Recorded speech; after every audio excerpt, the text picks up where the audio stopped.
Covered imagination atau imajinasi terselubung. Tentunya Anda yang belum paham, Anda akan penasaran apa sih yang disebut dengan covered imagination atau imajinasi terselubung nih Mas Nuk. Karena di dua video yang sebelum ini saya membahas tentang imajinasi terselubung.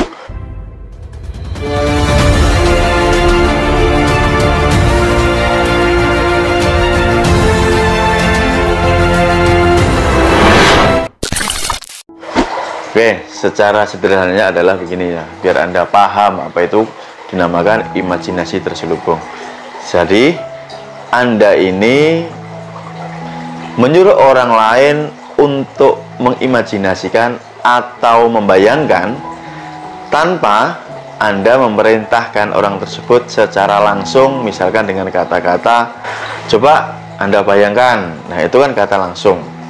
Tetapi ketika Anda menggunakan teknik covered imagination ini, Anda tidak seperti itu ya tekniknya.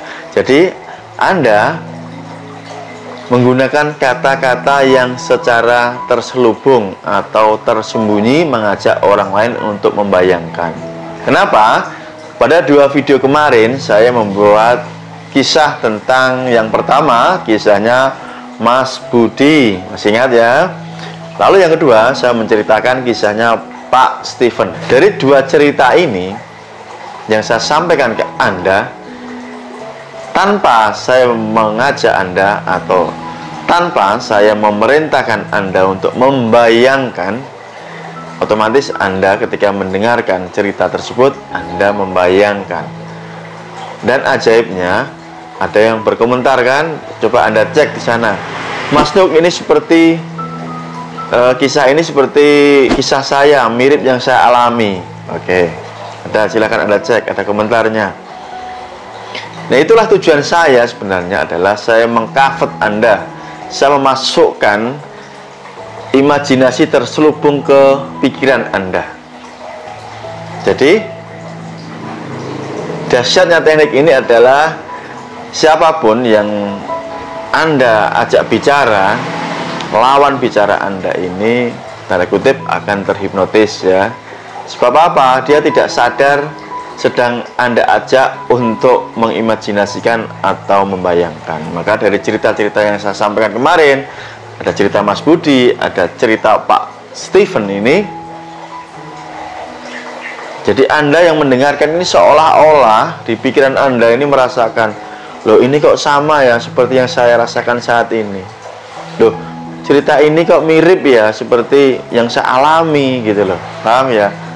Nah, memang tujuannya saya seperti itu, saya mentarget Anda dengan menceritakan kisah Pak Budi dan Pak Steven ya, Mas Budi dan Pak Steven.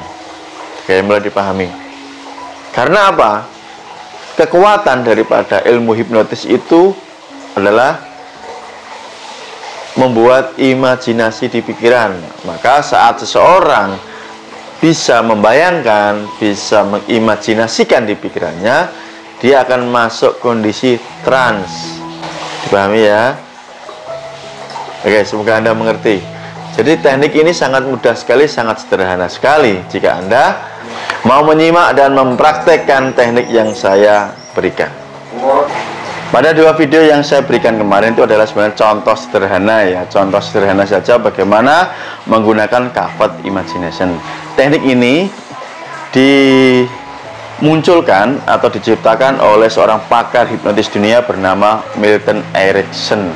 Dengan namanya, tekniknya adalah My Friend is John. Jadi pada intinya, biar Anda lebih memahami, Anda mengajak orang ini membayangkan cerita ya, dengan Anda melakukan cerita kepada orang tersebut seolah-olah cerita tersebut sedang dialami oleh orang ini, dan di situ Anda bisa memasukkan pesan-pesan yang atau sugesti yang ingin Anda berikan kepada lawan bicara Anda, gitu ya teman-teman ya.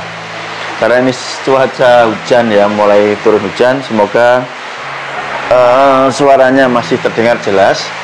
Jadi begitu saja, semoga Anda lebih paham. Dan buat Anda, saya ingatkan kembali, Anda tidak wajib untuk ikut di kelas pelatihan saya.